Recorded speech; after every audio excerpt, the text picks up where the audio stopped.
Hasta las 8 recorremos el camino que hay entre el campo y la ciudad. Palabra de campo. Daniela Prile y Viviana Valles en Splendid 990.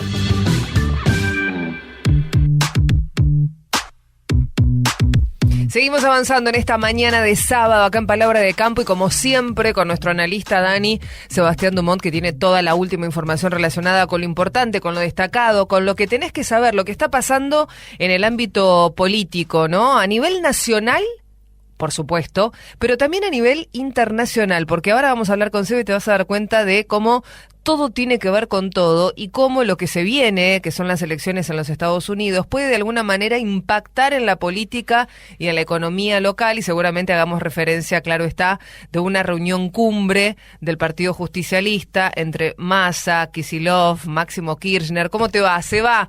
Buen sábado. Hola, Vivi, ¿cómo estás? Un muy saludo bien. Para vos y para Dani. ¿Cómo Bien, andan? Seba, Buen sábado también. Muy bien. Es así, ¿no? Un poco todo se entremezcla. Todo tiene que ver con todo, Sí. dice aquella frase que pronunció alguna vez Cristina Kirchner, ¿no? Y vaya si lo tiene que ver, porque hay que partir de una base para entender el proceso político que estamos atravesando por estos tiempos y que tiene obviamente en la figura del presidente Javier Milei a la figura más importante.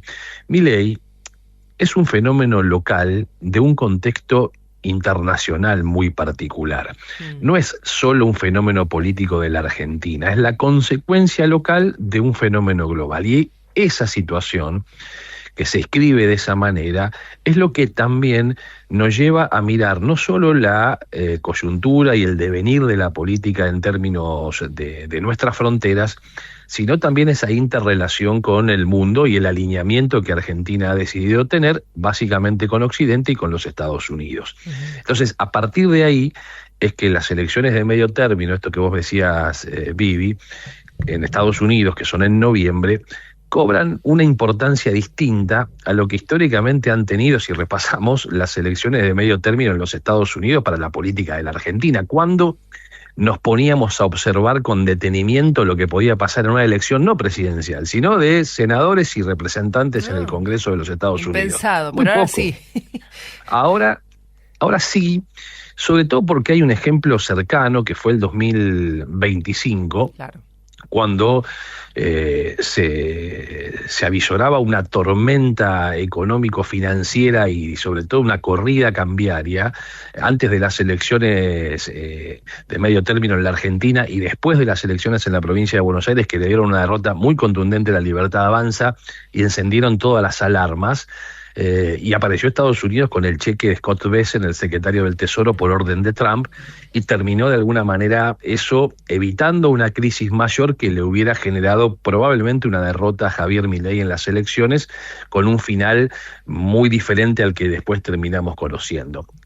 Las elecciones de noviembre en los Estados Unidos lo que van a marcar es cuánto margen va a seguir teniendo Donald Trump para poder hacer a su discreción acciones como la que hizo en octubre o septiembre del año 2025. Y eso es clave porque nos vamos a meter en un año electoral en la Argentina donde probablemente la situación del Poder Ejecutivo, a partir de lo que estamos viendo y de fenómenos económicos que a mi criterio hoy son los más riesgosos para el gobierno, que tiene que ver con el altísimo endeudamiento que tienen los argentinos, tanto en el sistema formal como en el informal, y ante la sola chance de que pueda haber un cambio de gobierno, bueno, muy probablemente también el nerviosismo se apodere de muchos inversores, de los que tienen todavía alguna capacidad para mover capitales, y estemos ante la posibilidad de un movimiento financiero de tipo de cambio complejo. Y ante eso habrá que ver cuánto margen tiene Estados Unidos de volver a actuar como lo hizo en el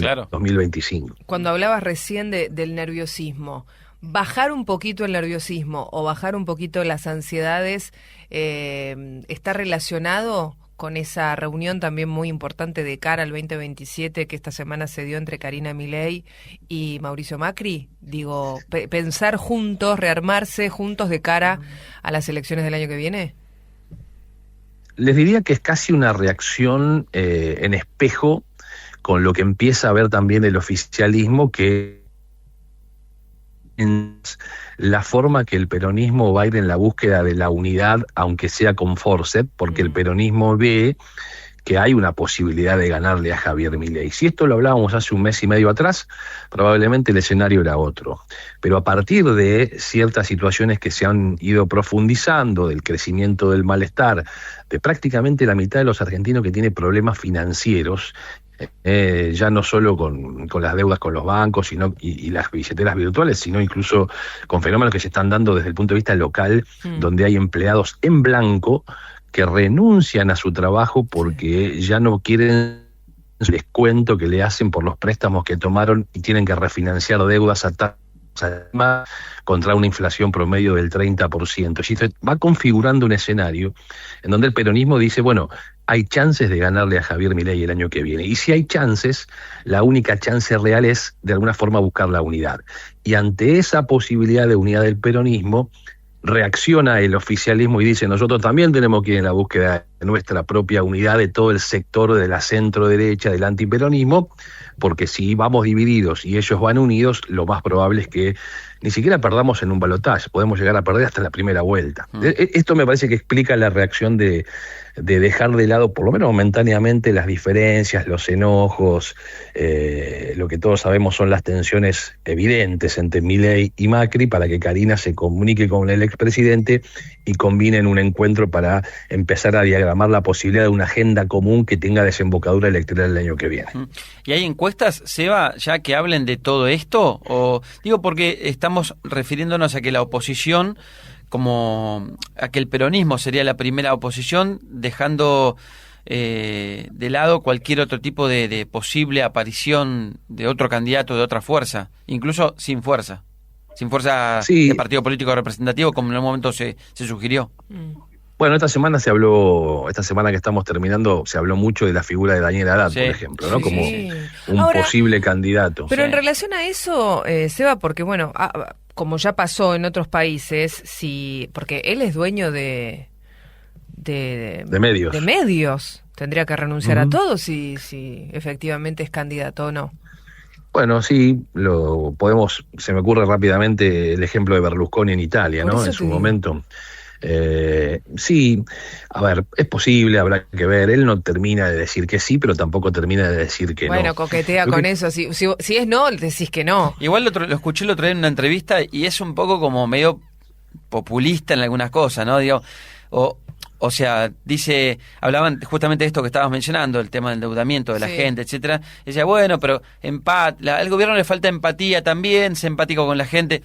Y la verdad que la empatía, en ese caso, se traduciría en, bueno, ayudar a la gente que está endeudada.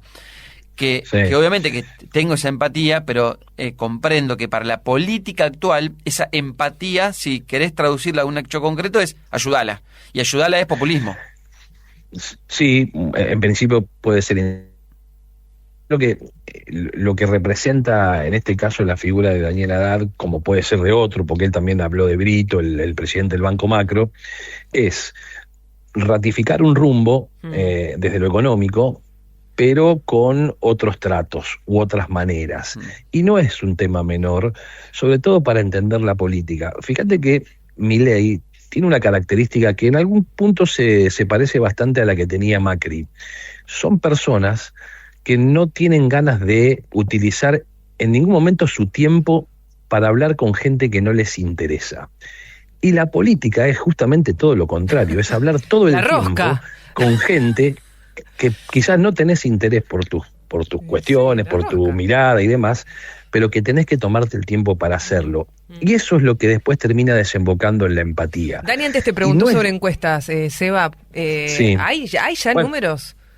Bueno, encuestas circulan todo el tiempo. Hace una semana atrás, por ejemplo, Clarín publicó un resumen o un balance de varias encuestas distintas donde más o menos se puede tener una interpretación de que ha habido una caída muy importante de la imagen del gobierno, y sobre todo lo que hay, y esto sí coincide la gran mayoría de los encuestadores, más allá de las chances electorales, porque me parece para medir intención de voto todavía es muy prematuro.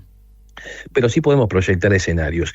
Y hay un dato central, que es que la mayoría de los que son consultados y responden creen que su economía y la economía del país va a estar el año que viene peor que lo que está en este momento. Entonces eso ya te abre un escenario, porque si vos sos pesimista en cuanto al futuro, lo que inmediatamente vas es en la búsqueda de quién puede darte o devolverte algo de optimismo. Y muy difícilmente, si no hay un cambio brutal, el que te devuelva el optimismo no es el que te está generando el pesimismo. Yo creo que con eso, espectacular frase para despedirnos. Eva, gracias como siempre, buen sábado. Un abrazo grande, buen semana y mañana feliz Día del Niño, para quienes tenemos un niño interior. Es verdad, es verdad. Y para los chicos de la familia también. Gracias, Eva, un beso para grande. los chicos de la familia también. Beso grande. Beso grande, chau, chau. Todas las economías regionales en una radio. Todas las producciones en un programa. Palabra de Campo, en Splendid 990.